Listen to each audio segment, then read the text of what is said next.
Cool. All right, man. If you guys are joining us, welcome everybody to the 2020 Impact on Retail Entrepreneurs panel here for Undiscovered X. If you guys are joining us, I see some eyeballs on there. Why don't you go ahead, drop a line in the chat, where you're from, who you are, where you're from, where you're joining us from. Would love to see that. And as you guys are doing that, I just want to take this time to, again, welcome everybody. My name is Ron. I'm Tricia. We are the co-owners and co-founders of Asmbly Hall, a small men's and women's kids boutique located here in San Francisco. And like with all the small businesses, with the pandemic and everything that's been going on, we've definitely seen, how it's impacted and how we're trying to pivot. We have some really great brands, stores, entrepreneurs with us today. We have Jem, we have May, we have Marvin. I'm going to go ahead and let them take the mic or the virtual mic. And why don't you guys go ahead and give us a little introduction of who you are, where you're hopping in from, what it is you do, your brands, and how everything's going. Harlow. Go ahead, Jim. I'll start off. Oh, Yeah. Sorry. All right, so I'm Jem, Mateo. I work at Levi's as a senior graphic designer for global brand marketing. Been there for around 13 years, and I have like a little side gig called OK Days, which is like a little brand that I've just been messing around with for like 2 years, and that's it. Go ahead, popcorn it from there, Jem. I'm gonna throw it to Marvin. All right. Hi, guys. I'm Marvin from Purveyor. So it's we are a media brand in the Philippines. We focus on creative culture.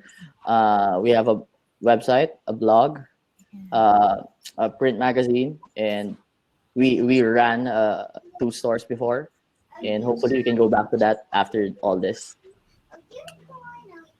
May. Hi, I'm May. I'm the co-owner and designer of Native Soul. Can you guys hear me okay? Sorry. Can you guys hear me on this? Yes. Okay. Sounds good. Yeah, so I create some of the pieces here. We're a lifestyle shop, so we have our handmade clothing and jewelry, as well as like with emphasis on sustainability and like upcycling and using vintage pieces. And we also have curated vintage and home decor pieces here, as well as we carry local and like global artisans work. And we also normally host like events and workshops here before the pandemic, but that's pretty much what we're about. A few things. Sorry, I'm all over the place. Cool. Well, thank you, Jem. Thank you, May. Thank you, Marvin. Again, we're gonna, we want this to be a casual conversation. But if there's anybody who is joining us right now and you guys have any questions for any of the panelists here today, whether it be myself and Tricia or May, Jem, and Marvin, drop them in the chat. We'll do our best to make sure that we can get to them and things like that. So right now we'll go ahead and kind of kick it off with a fun little Q&A. I'll let Tricia go ahead and lead it. Yeah, so Marvin, welcome from the Philippines. Thank you. That we can all be here together through Undiscovered virtually. And I'm sure our audience stateside would like to know, what's your demographic in the Philippines and how is it like for customers over there? Like, do they shop or for your customers specifically? So I'll start first with what we have been doing in Purveyor. So our demographic as a brand is really the youth, but we've been growing that since we understand that creativity doesn't really lie in youth culture only. We feel like it's beyond age, beyond lifestyle. It is really about the mindset, and we believe that. So we feel like it's being a media brand. We focus on content. We try to extend that through retail, which we had through the stores, and also we extend it through T-shirts, which you guys, I think, you've been doing also as well. Every time we do an article or a story, we choose which ones we feel like can extend through the garments or through T-shirts. Maybe a person or someone likes the story enough or likes the story of an artist or a creative enough to support us through that. And then that's how we kind of look at things. But locally, I can maybe focus on Manila since we're here. It's really been hard, difficult in the Philippines. A lot of stores are closing down. Our poblacion space, where I think I'm not sure if a lot of people people know, it's a growing neighborhood in Manila. It's a red light district, but also it's a place that's tourists have been coming in since the past decade, and just now recently the 5 years to 8 years have been growing to be a creative hub, creative neighborhood in Manila. A lot of bars, restaurants are closed already. A lot of what do you call this iconic stores, even venues, have recently shut down. Just it's really difficult to survive as a business right now. Hoping that people will go out. I think in Asia or maybe in the world, we're the longest country that's in quarantine already. So that really is difficult for a lot of businesses. So, but then I am sure it's the same with you guys in the US. A lot of food deliveries have increased. Orders online have increased. I think a lot of brands, small brand t-shirt brands have been selling more as well. Maybe it slowed down this August and September. Maybe it's just a shift of buying behavior, but I feel like it's gonna go up again this coming December, November, because of the Christmas season. But yeah, I think it's really difficult for a lot of business right now, just because one facet of the business of retail is shut down. People can go out. We don't have the same experience outside. Malls are really mostly closed because of the pandemic as well. If you go to, let's say, Glorieta or Greenbelt in Makati, which is a space where a lot of people drop by, most of the time it's really just it's empty. A lot of stores are closed. Just a few try to survive, and then you can't really go to a lot of places as well during the day, just because a lot of limitations are in place. Yeah. Cool. No, we really feel you. And, retail in general, whether you have your own store, or even your own online business, it's a very tactile environment. You want to touch, you want to feel, you want to discover. So we'll speak a little bit more about, what we're doing and what everybody's going to be doing in response to that, and how you guys are going to be, adjusting to, quote unquote, the new normal. I've got a question for Jem. Jem and I are cut from the same cloth, no pun intended. We both work for major corporate retailers here in San Francisco. Not to give away any names, but if any of you wear denim, he works for he already said Levi's. He works for Levi's. But in addition to that, working for a big global retailer, kind of what have you seen and what have they been going through, and how have you been able to take their key learnings or how they're doing their business to even your own small business OK days? With Levi's, just to speak on like what we are working on, I feel like we have to be more agile and quick.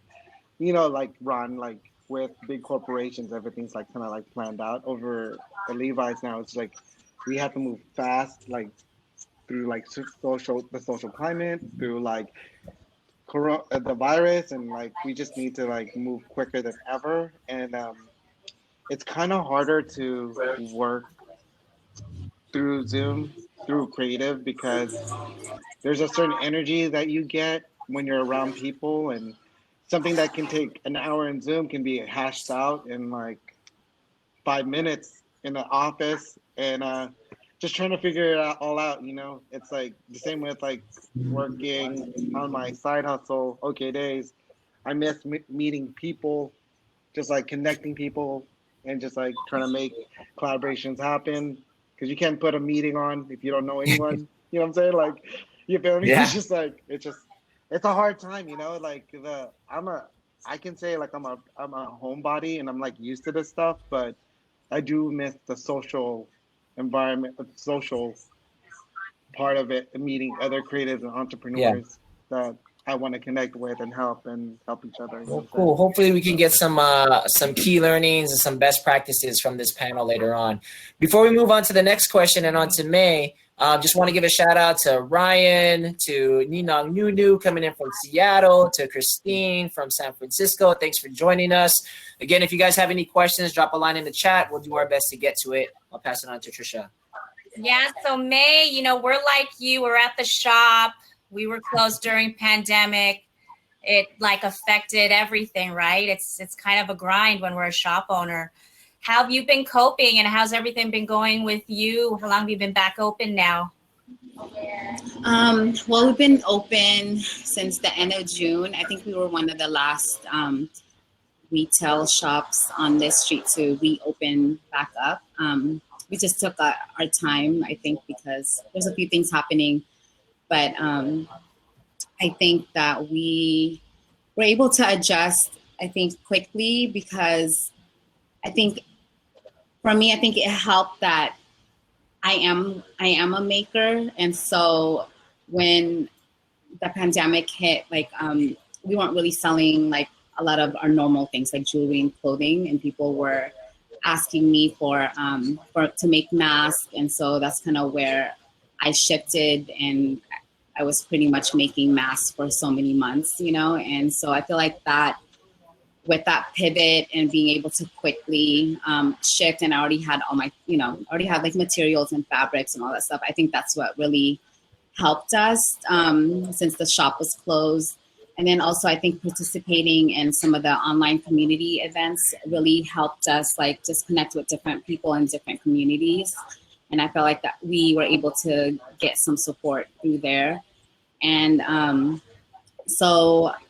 and also I feel like our community and just folks in general, I think came through and just like finally realizing how important small businesses are. And they were also just intentionally buying and supporting from us. And so I think with all those elements, I think that really helped as a business to stay open and be able to pay a rent during those times, even when we were closed, and you know, just to be able to survive until this point. But it's still pretty like uncertain, you know, even though we are surviving and we are doing okay, but like we don't know where things are going on, where it's gonna go from here. So yeah, we get it. I feel like you know, we're a small business too, and nobody wants to see their small business in the neighborhood close.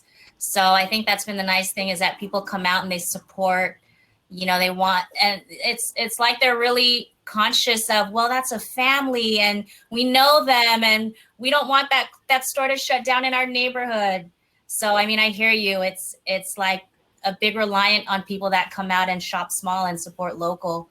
Did you guys see a surge in your online sales at all? If you guys have online businesses, did that help during the? Yeah, I have my Etsy, and I've been wanting to set up just a regular, because Etsy's kind of mostly like vintage and the stuff that I make. And I've been wanting to set up a regular website so I could actually sell everything that we have here, since we have a lot of different maker goods and just different like work here that I feel like I could sell. But right now I'm just on Etsy, and I think as far as like, yes, we saw the shift in like, I think what I made last year is like a lot. It's probably like 10 times more this year on Etsy, because the shop shifted online, right? And we had to, you know. And also we're vendors, so that was like that definitely impacted us. Where you know, during the weekends we're normally doing a pop-up shop somewhere else, and either in the Bay or in LA, and so that the online, you know, just the Etsy sales, like we were so grateful for having such a big, you know, for it turning around and actually being our main source of income. Nice. Cool. Yeah. No, that's really great to hear. We were, you know, Tricia and I, we come from the stores. That's our first and foremost, our background. So we've always ran or worked for a retail store. So that's always kind of been our MO. So having an online presence, we were kind of not forced into it, but it forced us to do it better. We definitely saw ourselves like an increase in just traffic and things like that, mainly from friends and family first, and then just eventually word got around. It's still something that we want to polish and still try to improve, but you know, it's it's a channel for us that we know that there's an opportunity for us. It's such a great space for our business in general. So just want to hear from you guys how, you know, you've been doing that. Jem, I just want to pose that same question at you, knowing that, you know, OK Days right now is strictly online and social, and, you know, have you seen an uptick just in terms of, you know, foot traffic to your site? You know, you talked a little bit about social and social consciousness and, you know, things that Levi's are doing. You know, do you have any kind of more socially conscious kind of works in the pipeline as well for the brand? Not really. Currently, I'm just doing what I'm trying to do with OK Days, with just like mashing up two brands together and just having fun with it. And since like the closure of stores and stuff, my store's been online, so my sales have doubled. Nice, yeah. Because people have just been shopping lately, and because of social, I've just been connecting to a smaller community. Because I don't have a lot of followers, so then I'm just trying to keep it small and personal. So then people come in with ideas, and we collab, we make up shirts together, and it's just like I don't know. I don't call it a brand at all. I think it's like one of my hobby. Well, you know, as long as you know, do what you love and love what you do, and I think that's what a lot of us, you know, as entrepreneurs are doing. I totally get it. I'd like to also ask the same question to Marvin too. You mentioned you had a few stores in the PI. You've had to since shut them down, and I'm sure that you've had to pivot and go into this online e-commerce space. How's that been for you, and how have you been approaching it? Yeah, actually, the pandemic actually forced us to up our game in online. We have been running a store an online store since we had the physical stores, but since we had to close those down, we had to figure out how to push our merch or our products online. And it has been okay, doing okay. A lot of people are seeing what we have been offering in the stores more. A lot more of our followers or our community online, and I guess that's the only thing that's great right now. We are forced to rethink our ways. We are forced to rethink what we are doing with our business, and maybe locally we're also forced to figure out how we can better do it online. I think in the Philippines there's been a lot of talk about being the what do you call this? There's a lot of opportunity online just because we are most of the people here are online or in social media or in Facebook, but we are still lacking companies or other brands who's really doing a lot there in that realm. And with this, I think owners or creatives are forced to think about it more, are forced to execute stuff or execute plans that might have take longer. So I guess we can say that's something good that's coming out of this. One quick question, actually, I just want to say shout out. Thank you, Kat, for putting all our online info there. So everybody who's just joining us, again, welcome. If you have any questions, drop it in the chat. Thank you, Kat, for putting all our online links for May's Etsy, Jem's brand, Marvin's Purveyor as well, and then our store link also. So thank you for that. I do have a quick question for everybody. So Marvin, out of curiosity, do you ship to the United States? And Jem and May, can you guys ship internationally as well, knowing that we've got an international audience and a domestic audience who's with us here today? Yeah, I can go first.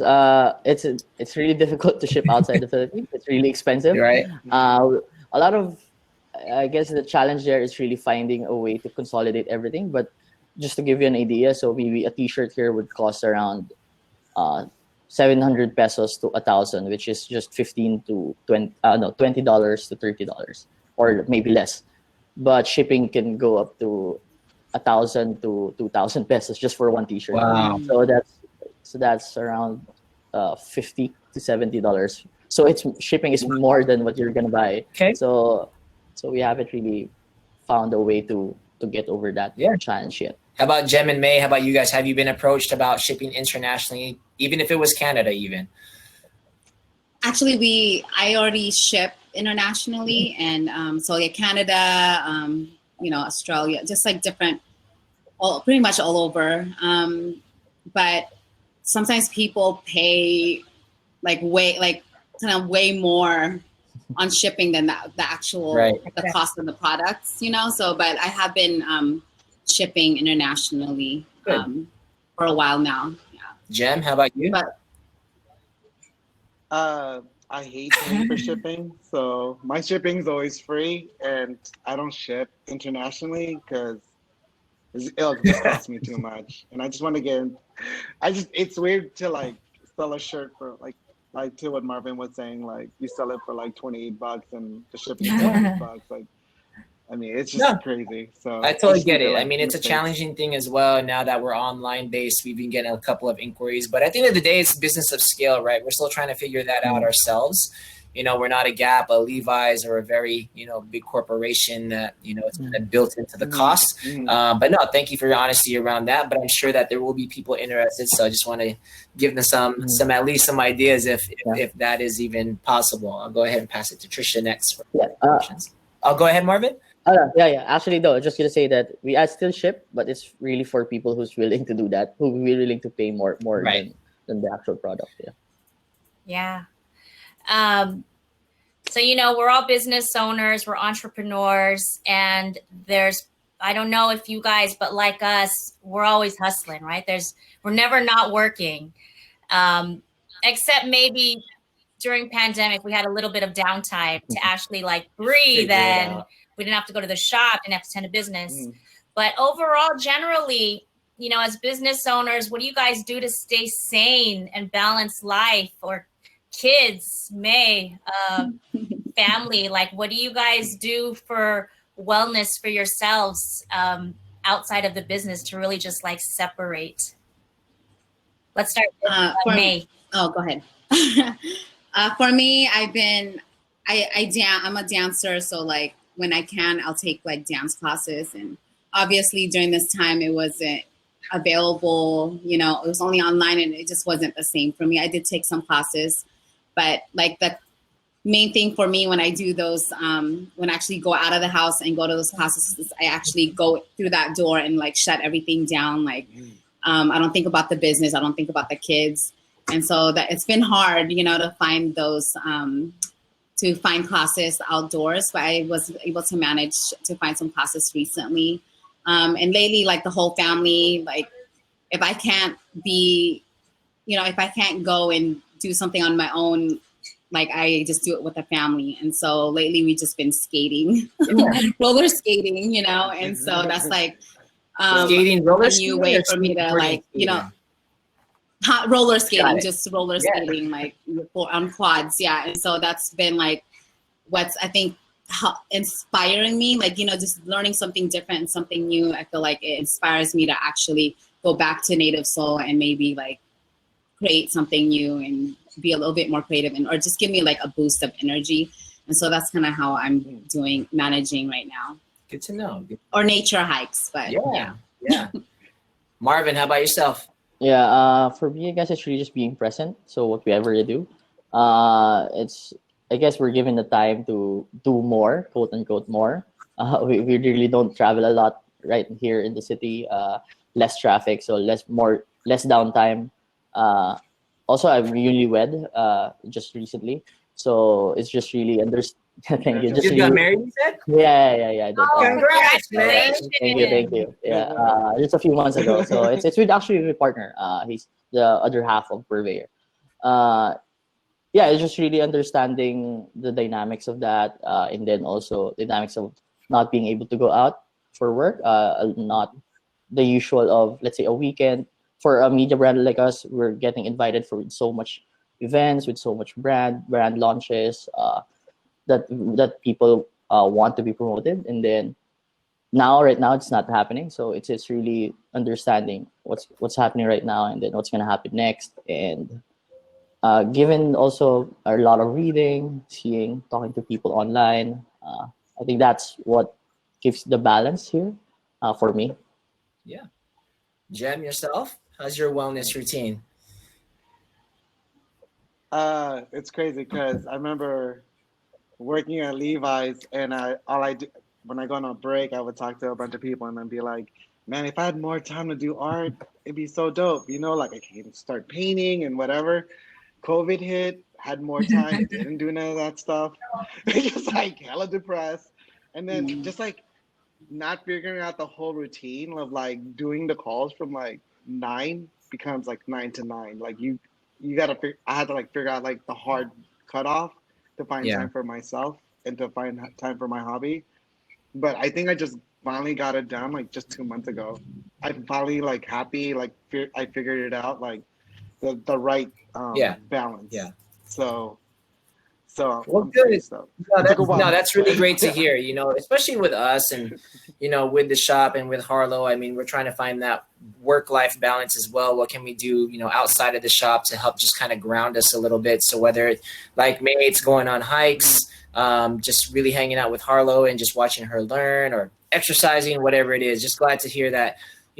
Amongst all this, stress as a small business owner, you guys are still able to step away a little bit and make sure that you guys take care of yourselves, which is super important as well.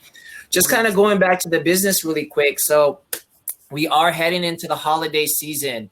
October is kind of that, pre-pandemic, that was the kickoff of the month for holiday, whether you're a big retailer, small retailer. This is when everybody kind of gets their ideas. They start shopping. How's everyone feeling about the upcoming holiday season, especially with this pandemic going on? What are you doing to adjust from the product offering that you have? How are you engaging with your consumers and your customers?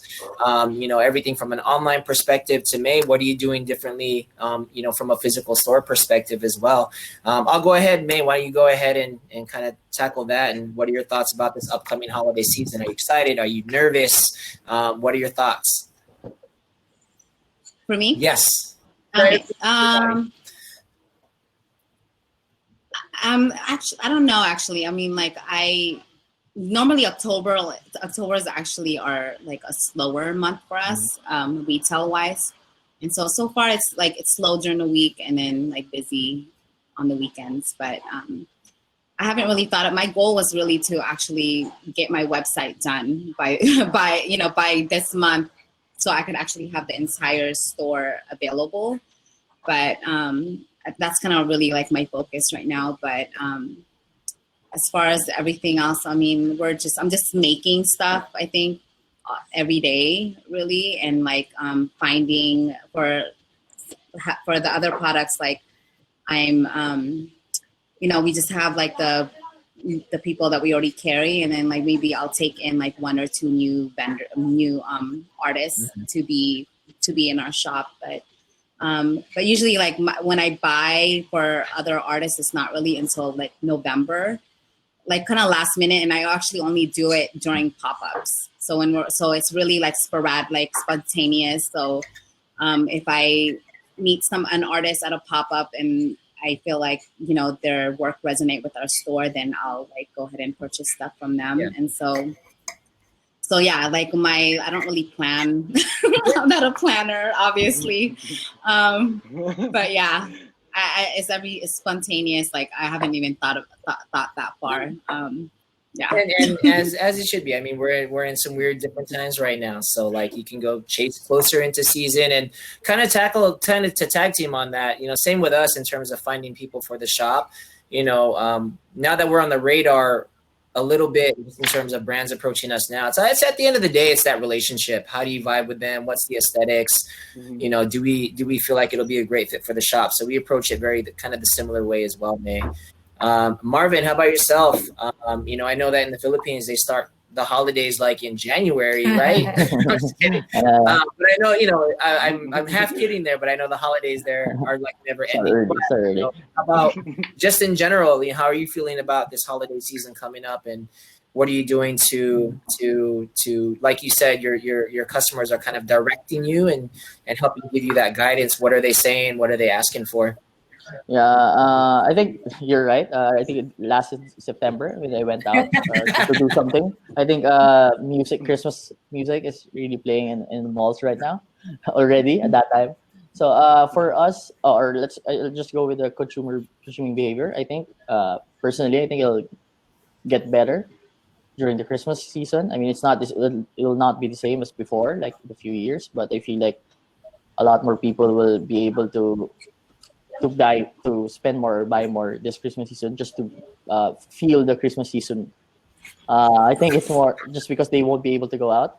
I think through that, I think they're gonna splurge in some ways. So hopefully that helps out a lot of small businesses. And if we do some things more special right now online for this coming season, I think a lot of business will get a boost. Personally, or for purveyor, I feel like right now we're just figuring out how we can make the experience better for our customers. So just seeing how, I mean, when receiving items that we bought or has been given to us, what makes it special for us, like packaging or how they do customer relations or how they just do things just to make the customer feel better. And I feel like that's something that we can improve on as a brand. And um, yeah, I think that's where what we're focused on, and then just looking at, as May said, looking at how we can collaborate with other artists, other brands as well. We're looking forward to a project we're doing with by November, December as well. We do pursuit fairs biannually. Pursuit fair is like a trade show slash fair where we bring in around 50 to 70 local brands together in one space twice a year. So we haven't done that this year. Uh, Wow. yeah, so that event is kind of people look forward to, just because almost, let's say, 80% of the brands don't really join a lot of fairs. So that's Yeah. mostly that, I'd say, unique space for them to offer their products, to meet with the community, engage with their consumers.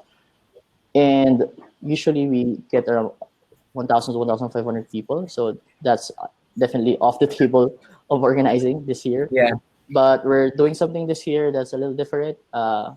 Maybe online, maybe not as big as Undiscovered, but it's just really just trying to get that same spirit of retail, of community online in a different way. Yeah. It's exciting. Marvin, do you wholesale as well? Is that something that's popular in the Philippines for brands to Uh, wholesale and be in other shops, either internationally or locally? it's locally, it's picking up, but it's not yet a norm. It's just really picking up right now in the Philippines that smaller brands can be carried by bigger stores. Right. Also because we don't really have a lot of retail stores here. I mean, retail stores that are more multi-brand, more Right. focused Where they're on. buying Yeah, off of yeah, yeah, yeah, yeah. So we actually hosted one event where, so we also do some stuff on the side with Purveyor. We hosted an event where Japanese brands actually came in, so did a small pop-up trade show, trying to look for retail stores in the Philippines that will carry them. Yeah. But it's really been difficult seeing that landscape. It's really difficult because we don't really have a lot of stores right now, and then given the pandemic, those stores who's trying to do that is kind of having a hard time as well. Okay. Now that's all really great insight, and kind of what you were doing with those pop-up brands and getting to host people kind of is in parallel to what we want to do with Undiscovered as well. Yeah, So yeah. maybe we could talk later on again offline and talk about best practices and even approaches go forward in the future. For sure. Jem, I'm going to ask the same question to you, but I'm going to ask it two different ways, I guess. Knowing that you work for the larger retailer, Okay. Levi's, without giving away too much, how are they approaching this Q4 holiday season? That's retail talk Q4. And then how are you approaching OK Days for the holiday? I know that, you kind of just take it as it comes, but, how has the holiday season been approaching for you at all? For Levi's, it's Mhm. like business as usual. We're doing shoots from like remotely from home, which is kind of hard. Like when you're like guiding photographers or like doing a video campaign, you're just at home trying to see it, and you're not really feeling the environment or the models, and trying to figure out like what's gonna happen. So whatever they deliver to us is kind of like what it is, and we just have to edit it down to the best parts of it. So I do miss being part of the shoots. And yeah, so Levi's is business as usual. Yeah. The counter still stays the same, and we're just following it. And for OK Days, I'm trying to be more eco-friendly. I mean, I used to have a shop and called Invisible Stripes, and we would just like buy a bunch of brands, and it was just really sad when you just don't sell the stuff and you're like sitting on it, and you have to do a sample sale, and then you have to like give it away or donate it, and you just see so much clothes. So with OK Days, I decide to just like, if someone places an order, I just make the shirts there. I don't have any back stock. The only back stock I have is just t-shirts. And then with branding, I don't even put hang tags. I try to be like so eco. I'm also a cheapskate, so I'm like, I don't need hang tags. I don't need all the. I just keep it bare minimum. Yeah. I send you I stuff. love it, man. Bare I love the It's like personal note a that you note. always send. So I think that's what matters. Though, it's kind of the same thing for us, like we're approaching Q4 the same. We're trying to figure out, like, our customers guiding us. This pandemic is guiding us a little bit. We're kind of not investing as heavily in more constructed cut and sew pieces. We're going into more home and apothecary and just kind of like work and home are blending. So what can we do to kind of help separate that and make people feel, they have that space within their new nesting status that they have. But us ourselves, it's I don't want to say it's business as usual, but we've seen business slowly picking up, slowly but surely. But then back to kind of what Jem was saying, just buying smartly now. We are still a multi-brand shop. We're only buying from one store, but you just gotta buy really tight, use your open dollars, smartly, and then hopefully, like what May was saying and what Marvin was saying, maybe there's things that you can work with these more local artists where you can do things a little bit more closer to the date that you want to do it and not have to pre-buy, pre-book 6-8 months, maybe even 1 year out. So, I mean, we had to cancel a few orders, go forward for obvious reasons, but we were able to really work that relationship with a lot of our vendors. So again, it's just kind of massaging that relationship also. I think another thing we noticed too, and I don't know if you may notice, but people seem a lot more conscious of where they're buying and what they're buying too. I think a lot more conscious of brands they're buying and where they're made, and they want to know the story behind it. So I think that's a nice thing too, is for us, we've always been really conscious about trying to support local or having brands that are not commercial department store, and I think that the customer is kind of catching on too, and especially like ethical brands. So that's kind of a nice thing, is that as we continue to educate ourselves, I think the customers are getting educated too, which helps us smaller guys, right? Yeah. I mean, at the end of the day, I mean, I also come from a corporate background, just the same as Jem does as well. But this is an opportunity not only for ourselves here as the panel or even the people who are in the virtual audience today, but, make it a duty this holiday season to, go out, shop your small local shop. They need your support for sure. All right, so we're rounding out the last few minutes, but a couple personal things. Just let's go around and tell us what or who inspires you guys, like to keep on going with this hustle and to be creative on the daily. We'll go with May first. Sorry.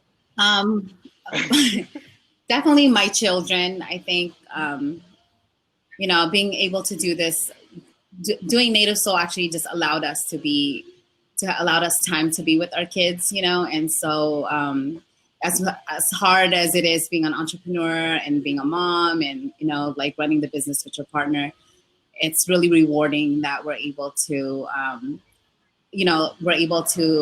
support ourselves in this way, but also have a lot of time with our family. And so they're definitely like an inspiration. And I feel like my community inspires me, and just seeing different creatives around, seeing like, their work, and just being around people that inspire me, like kind of just gives me that extra boost too of energy to keep creating. And so I'm always learning. So I think that's kind of what, where my inspiration comes from. I'm always like learning new things. Like this year, or the last couple of years, I'm just getting into like ceramics, and so I'm just like constantly finding new ways to keep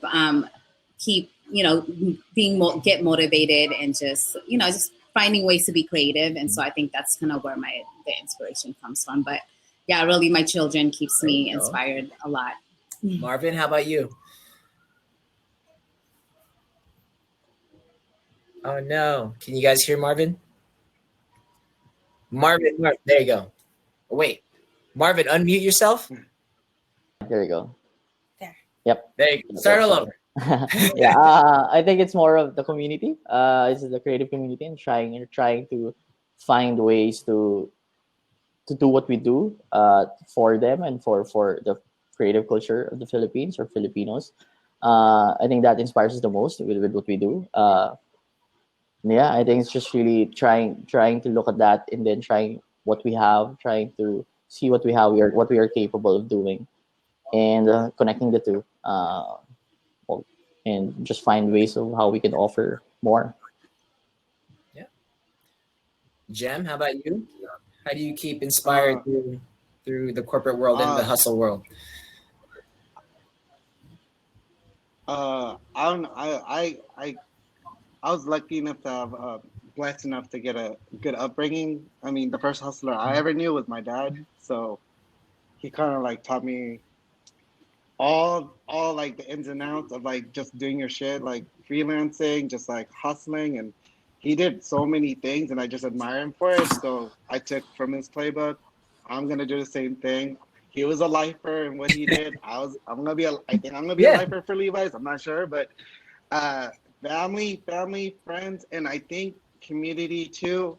I feel like we have to come back and just keep it social is like a big thing. And I think if we just start in the epicenter of where we, like you said, Ron, and where we start our neighborhoods and just like grow from there, I think it's going to be a beautiful thing. I mean, I think we can all prosper and help. I'm doing this one thing with Swap Shop where we just decide to like, so we're doing this thing called Friends Helping Friends. And it's just like this, it's not about collaborating to make money. It's collaborating to like make things happen and make that money and then bring it to like the farmers or whatever, and then just feeding our souls in that way too, and enough to also like get some money to like feed our, to get food on the table, also feed our souls. So I think all that is what's inspiring to me, is just like personal Good growth. for you, man. Well, no, I think this is all really inspiring. At the end of the day, you know, we're all producers and curators, but you know, we're doing things, product with purpose. You know, is what I love seeing all you guys doing now. And, you know, being a small entrepreneur, you know, our hearts get poured into it.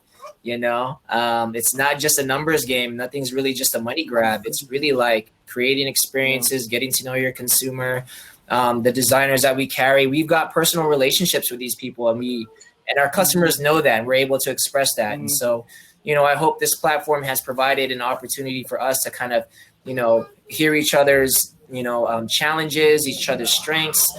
Hopefully, you know, this kind of Q4 season and this pandemic, we could get through it for sure. Jen, I don't know if this is going to automatically cut out, but we'll just kind of keep talking until it does cut us out. But I just want to thank May, thank you, Jem, thank you, Marvin, for again sharing your experiences, sharing your ideas, sharing any insight that you have. And, you know, I know this pandemic has been challenging. But you know, keep your head above the water, keep fighting that good fight. And you know, we hope that, you know, we're all in this together, and hopefully, you know, we can all get through this together at the same time as well. And a shout out to Jen and the Undiscovered team for putting this whole thing together. I know it's a lot of work. We've been with Undiscovered since day one. So, you know, as Ron said, it's and Marvin, you know, it's community. And I feel like, you know, in the beginning, we opened this up as a business, but it ended up evolving into something that, you know, what can we do to actually make a difference now and make an impact? And what can we do to actually do something within the community with now having this small business platform that we have, right? So, you know, we're thankful that we all have been able to gather here despite the times, even Marvin from the Philippines. Yeah, thank you so much, man. I know it's already over there. So that's why I'm wearing a cap, just bed hair. Just got out of bed. And to all the guests that tuned in, if there's any last minute questions for anybody, you know, give us a shout. And just really quick, Jen, if you're listening, do we just stay on, or what happens from here? I'll just kind of let her lead in the chat there. But gosh, May, looks like you're going to go straight back to work too, huh? Yeah, I'll probably, Okay. I mean, I'm here. Like, I was just saying, we're going to keep I mean, we've got a little booth, a virtual booth up ourselves, you know, just shop around and, and things like that. Tomorrow I'll be helping doing the flash sale, so a little self-promotion over there. We'll be talking about a lot of the brands who will be having the virtual booths. So yeah, I mean, just stay posted. Whenever you guys need to go, you guys can head out anytime. So I know that, you know, Marvin, you're dealing with a whole nother 12 hours. So you get your rest if you need. Thank you again No, for your it's fine, time. it's fine. Jen, Thank you guys. you know, I'll be on the lookout Thank for you. my Thanks for delivery. doing this. Thank you so much. Thank you. Thank you. Appreciate you guys. And May, yeah, hopefully this leads to an eventual kind of out the box, somewhat collaboration. May, we'll probably hit you up, and if there's little things that you do as well, and we can represent you at the store, let's do it. Jem, same thing, and Marvin, hopefully we can, you know, despite the sea in between us, hopefully it can lead to something here as well. Yeah, for sure. For sure. I do know that, you know, you guys have what's that, Jem? Yeah, and May, if you ever need anything like Yeah. training or art or whatever you need, I got you. Oh, thank We're gonna hit you up too. No, this is a networking event, right? No doubt. Everybody Anyone- has something anyone for on that this chapter everybody right might now. need. Yeah. Again, just stay Yeah. on as long as you guys want. We'll stay on for a little we bit. can all But help if you each guys other. have other things that you need to attend to or engagements already, you know, again, thank you for the time, and thank you to the audience who was there, and kind of see you guys virtually throughout the day. All right. Okay, guys. Thank you. Marvin, you.